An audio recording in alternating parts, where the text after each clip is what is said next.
Olá, pessoal. Dando continuidade, então, ao que nós estávamos falando no nosso encontro anterior, né? Nós iniciamos agora esta quinta unidade com o tema moral, religião e fé cristã, experiência de Deus, adesão a Jesus Cristo. Esses dois primeiros tópicos, né?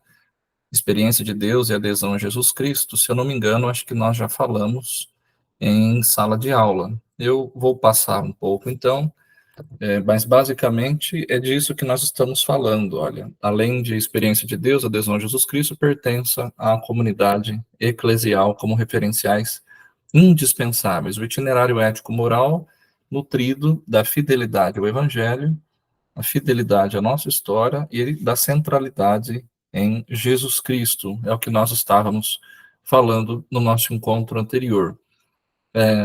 Acerca do cultivo da experiência de Deus, nós falávamos do homem pós-moderno, que tem uma fé nutrida de sensações, sentimentos, enfim, nós estávamos falando sobre esse aspecto, né? E entendemos que o que se busca hoje é uma experiência pessoal mais profunda, uma busca que também é estética. E nós colocamos, então, dois questionamentos aí, né? Vejamos como o itinerário ético-teológico responderá a esse desafio. Quais os caminhos que a teologia moral nos aponta? Nós, então, identificamos sobre colocando o Cristo no centro, né? A nossa fé como cristocêntrica, para que a gente tenha essa capacidade de sermos testemunhas do absoluto. E eu lembro que falamos sobre esse ponto também, do desafio hoje que temos de assumir compromissos duradouros. Uma vez que hoje tudo é provisório, estamos sempre à espera de algo novo, não interessa adquirir uma coisa para toda a vida, menos ainda condiz com a mentalidade atual, assumir um compromisso para sempre. Falávamos os diversos exemplos da própria vida matrimonial, a vida vocacional, enfim, os desafios que hoje nós temos também e a facilidade de considerar tantas coisas como descartáveis. Já sabemos que esse é o clima, então, da pós-modernidade, né? Respira uma moral provisória, sem nada de estável, de definitivo, uma sensibilidade que dá primazia ao sentimento, à afetividade, ao prazer, rendendo culto ao corpo. O que importa, então, é viver o momento presente, pura e simplesmente. Esquece-se a história, esquece-se o passado e tem uma dificuldade de se olhar também num horizonte, olhar para frente, enfim, acabam se esvaindo os sonhos, os projetos, utopias. Ao dizer isso, atrofia-se no pós-moderno tanto a memória, o que o coloca em crise de identidade, quanto as utopias, os ideais, sem as quais o seu futuro fica então comprometido, como eu estava dizendo. O ser humano nessa situação se encontra sem estímulo ou com dificuldade para realizar a sua opção fundamental. Com isso, deixa de ser capaz ou sente uma extrema dificuldade para fazer essa opção definitiva, vinculante, capaz de lhe dar unidade, orientação, validade à existência e definir a própria identidade da pessoa. Entra aqui a perspicácia do itinerário ético-teológico. Numa caminhada projetiva, importa favorecer nas pessoas, então, a personalização, né? Ajudá-las a tornarem-se pessoas de fato, que passa por todo um processo de amadurecimento da sua personalidade, da formação do seu caráter, supondo a busca de um ser mais, colocando-os a caminho, já que o caminho se faz caminhando, como já nos dizia o poeta. É claro que a ânsia de realização vai logo contrastar com a insatisfação. O ideal, a utopia, entra em tensão com a realidade. O desejo de superar de imediato essa distância esbarra na experiência de um déficit existencial, até tomar consciência de que o arranjo pós-moderno da realidade está longe daquilo que se sonha, se crê, se aspira. É então que surge, talvez primeiro, a indignação, mas em seguida desponta a necessidade, então, de um compromisso. Se faz necessário, assim, passar do egocentrismo à dinâmica da alteridade, numa passagem do eu ao nós.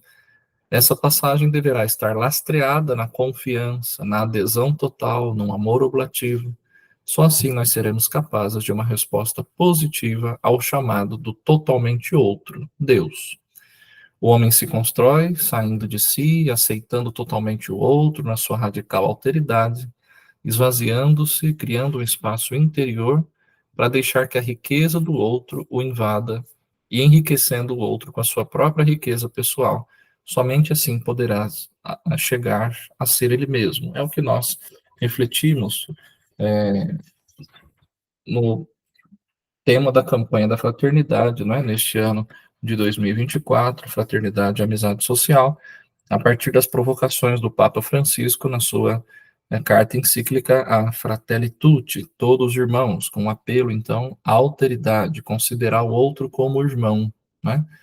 Permitir-se enriquecer com o conhecimento, o contato, com a riqueza do outro, né? Com a vivência em comunhão.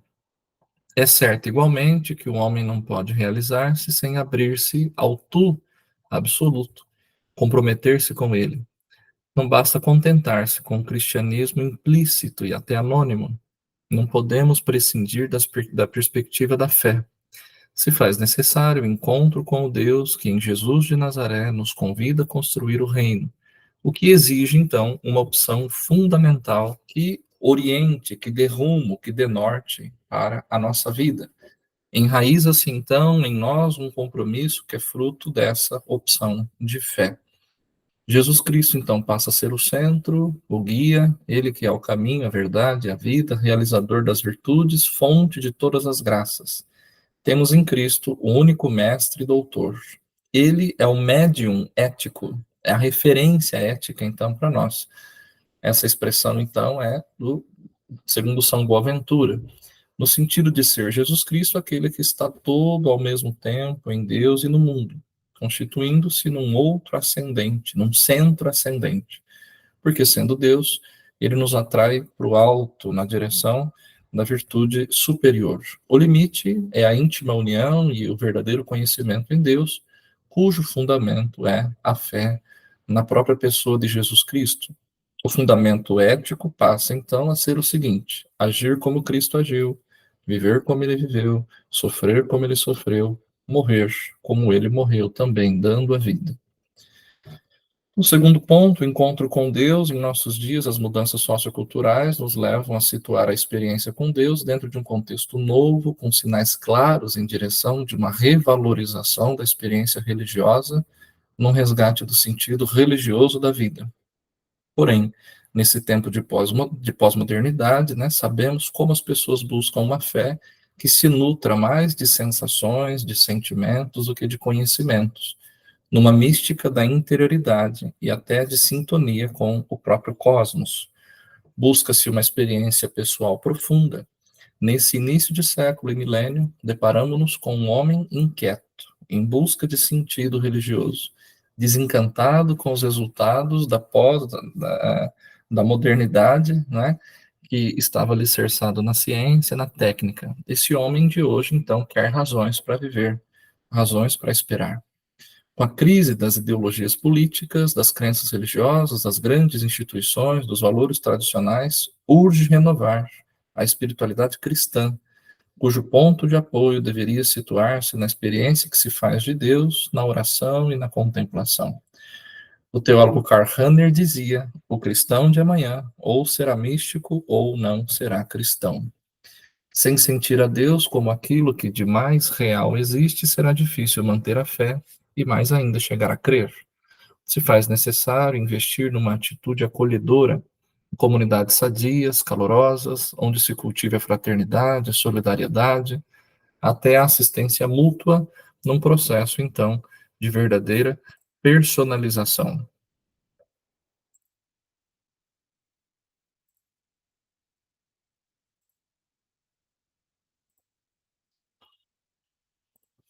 Espera um pouquinho, que eu vou ajustar aqui, modo de apresentação.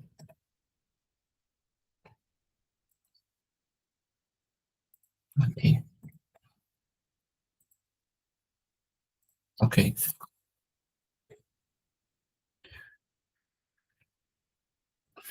As comunidades terão que ser abertas, no sentido missionário também, seja onde estiverem situadas. Não se economize nos sinais visibilizadores, nos ritos com seus símbolos, expressões corporais, bem presentes na própria liturgia, na mística que vivencia o gratuito, que escapa à razão e nos abre ao transcendente, aquele que vai além da gente. Por isso, creio que sejam muito oportunas as palavras de Ítalo Gastaldi em seu livro Educar e Evangelizar na Pós-Modernidade. Citando, então, a obra. É preciso que os jovens percebam tudo isso como próprio, como característico de um grupo de escolhidos, diferente dos outros jovens, não tanto para viver como seitas, mas para inserir-se como uma igreja doméstica na comunidade local, na igreja universal. Afinal, a igreja não é uma comunidade de comunidades? Bom, assim nós passamos para o segundo ponto, adesão a Jesus Cristo. Desde as primeiras páginas da Sagrada Escritura, Deus não é apenas objeto de especulação e interrogação por parte do ser humano. Deus afirma-se como seu interlocutor e parceiro capaz de diálogo em função de uma aliança.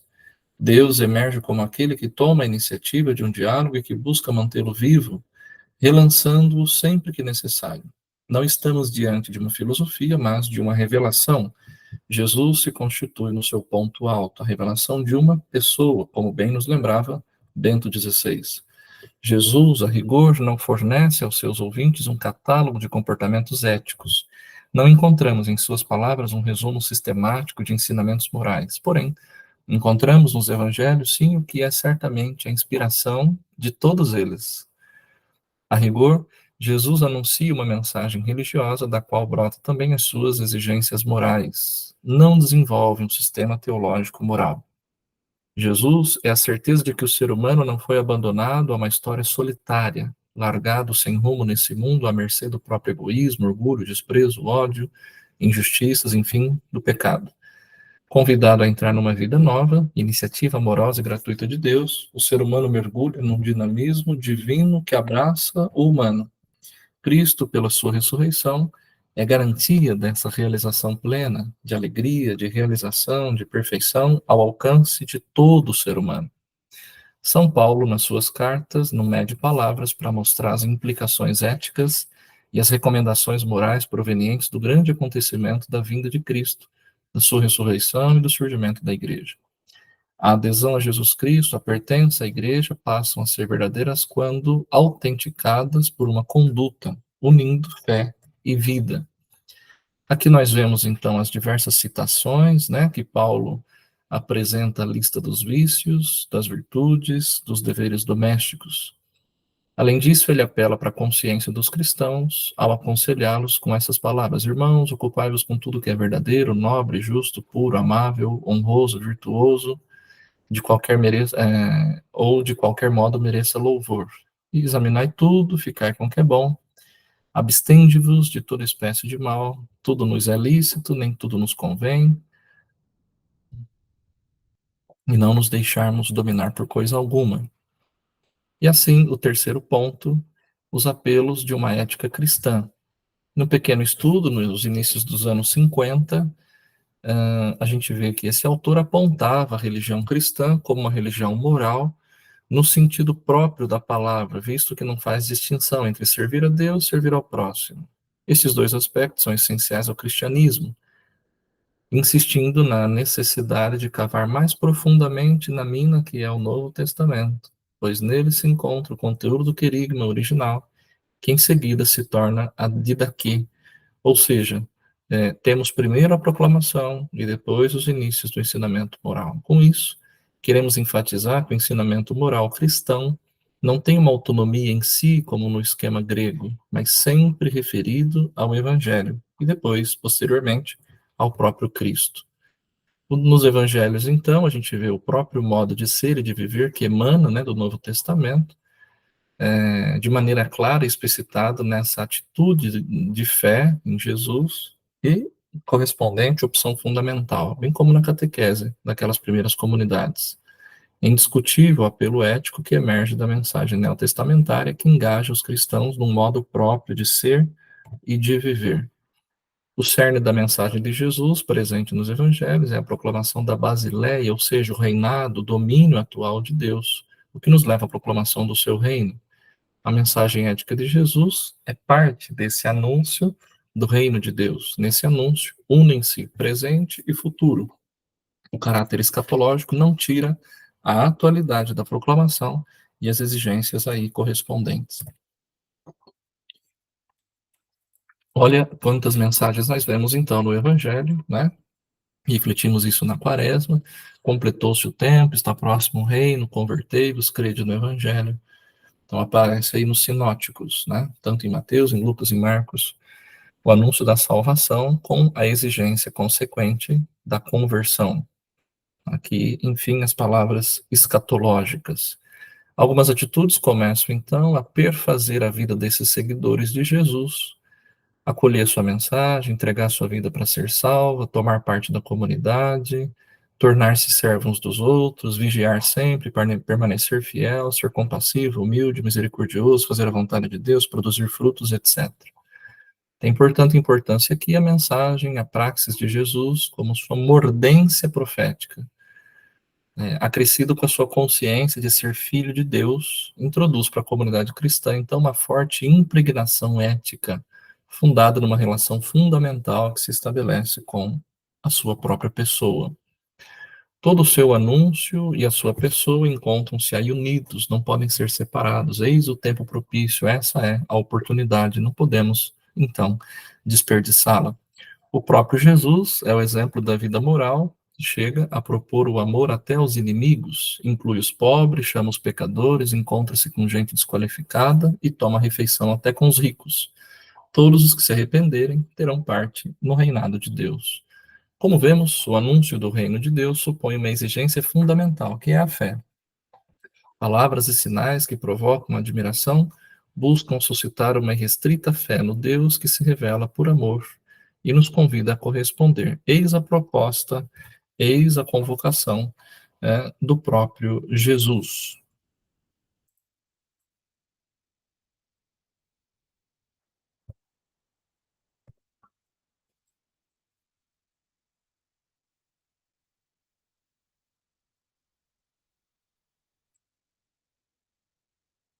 Nos escritos paulinos, nós, olhando então para o ensinamento moral, né, de Paulo, a gente vê a sua posição ética somada de Jesus, que forma um legado ético que causa impacto nas gerações posteriores.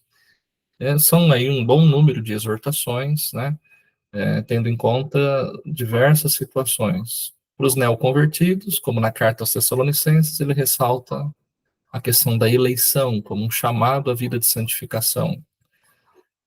Ele busca dar conselhos, né, para edificar a comunidade no amor, como nas cartas aos Coríntios. Ele lembra a comunidade que ela é templo de Deus.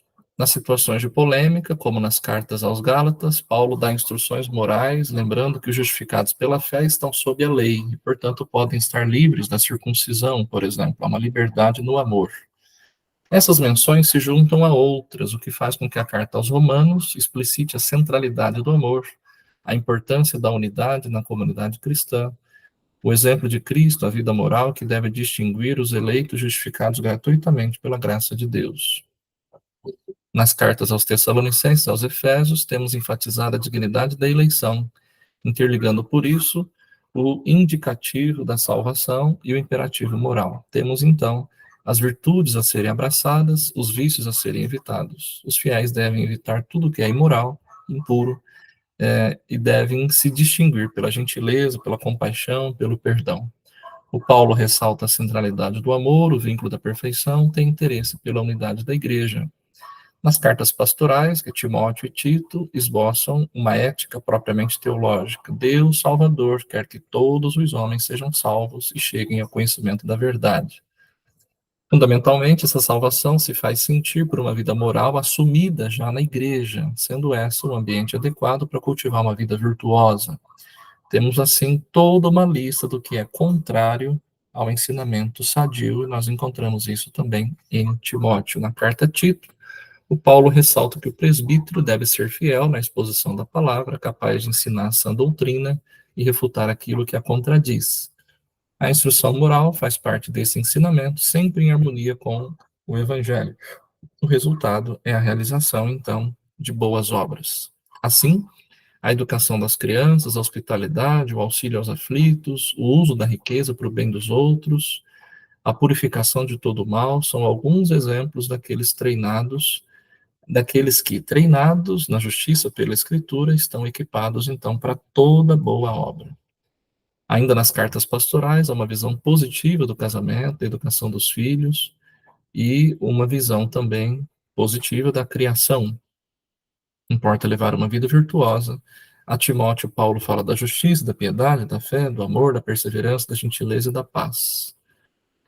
A questão da disciplina, né, os homens mais idosos, sobriedade, seriedade, sensatez, enfim, as mulheres, as mais jovens, disciplinadas, castas, amáveis, etc.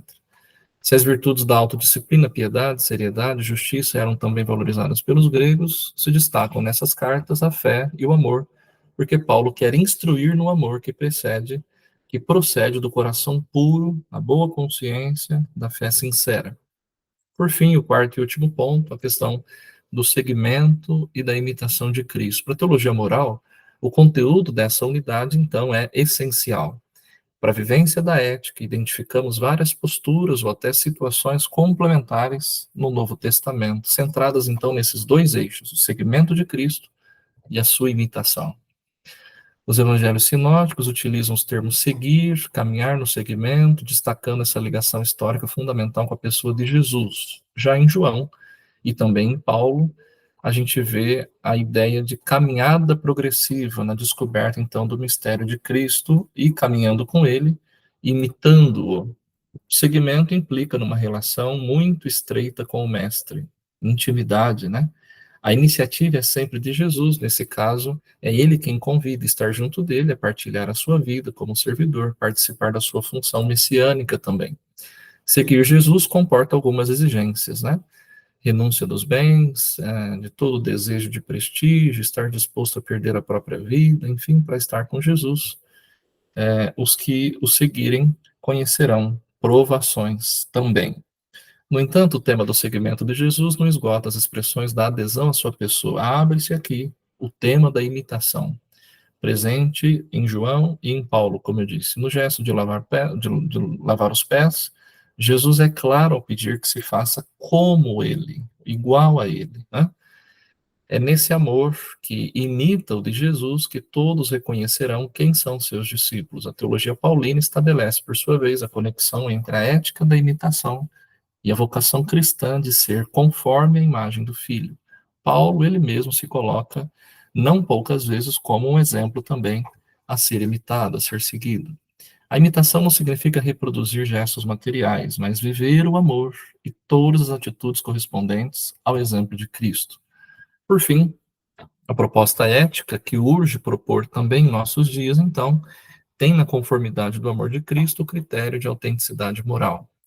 Esse, como o Cristo, não é um convite ao mimetismo, o que seria continuar fechados entre os muros do mesmo, mas é uma provocação sob a criatividade do Espírito, a inventar uma história sempre nova e, no entanto, sempre coerente com a que Cristo viveu. O Cristo é, consequentemente, o centro e o ponto de referência da moral cristã, o que faz o seu evangelho a fonte da moral. Está claro que existe um fundamento para o edifício da moral e para a vivência da ética em nossos dias. Ele é afirmado com toda clareza e vigor. Fazendo isso, São Paulo manifesta a condição de toda moral cristã. Ela tem o seu fundamento único na fé em Jesus Cristo, na fé na pessoa de Jesus Cristo. Bem, gente, então era mais ou menos isso, né? A proposta dessa quinta unidade, né? E dessa maneira a gente avança um pouco mais, tratamos aí do tema moral, religião e fé cristã.